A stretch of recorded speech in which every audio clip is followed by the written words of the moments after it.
Welcome back to TV5 News at 9. It's time now for Medical Moments with Covenant Healthcare. Joining us this morning, we have Dr. Walker Foland. Thanks for being here. Thank you for having me.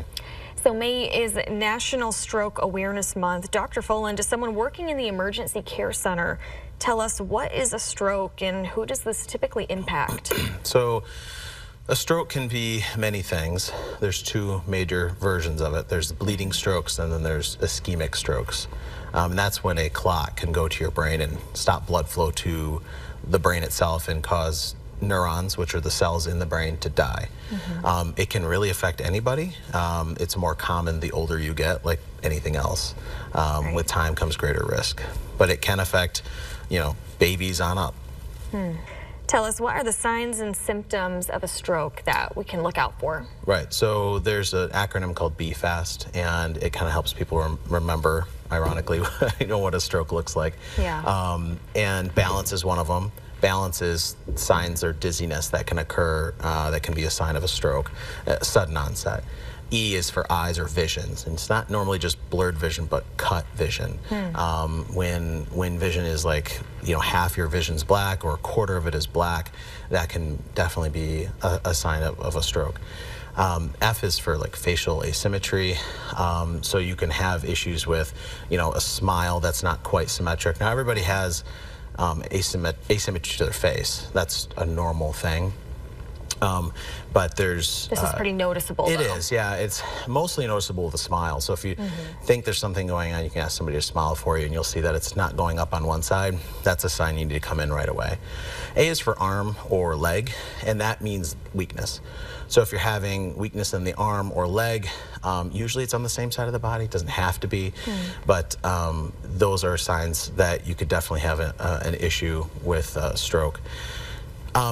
The S is for speech, which is difficulty with speech, difficulty with finding words. That can definitely be a problem, and you'll notice that people stutter. And then T is for terrible headache. So a sudden onset headache where there's bleeding in the brain can cause a lot of irritation of the meninges of the brain and cause a really bad headache. Probably like a migraine or something worse? Is this just like a very severe type of headache? Yeah, it's called the thunderclap headache. So it can occur usually around exertion, but it can occur anytime, and it's a sudden onset worst headache of your life within seconds. So if we notice any of these signs and symptoms in ourselves or a loved one, what should we do?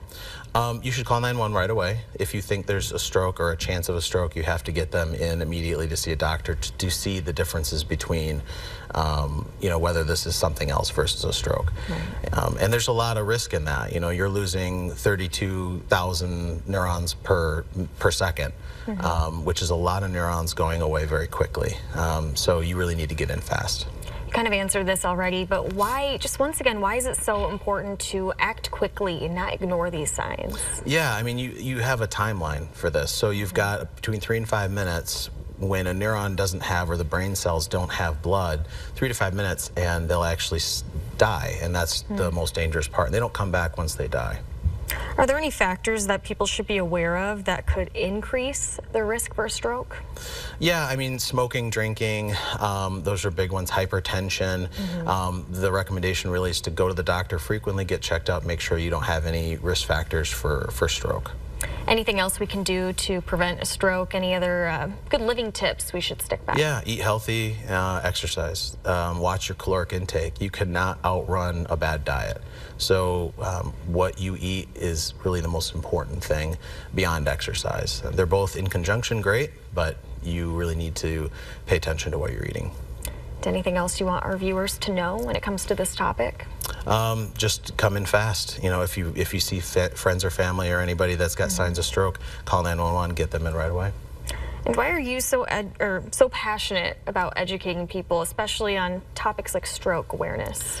I think it's really important that people understand, the risks of having symptoms like this and how it can permanently alter your life.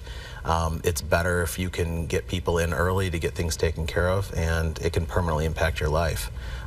So, as a physician, it's really important that we make sure that everybody knows what to look out for. Well, lots of great reminders. Dr. Foland, thank you so much for being here this morning. We appreciate it. Thank you. Of course, and you can find more additional information on today's topic by just going to our website. Head over to the hot link section on WNEM.com.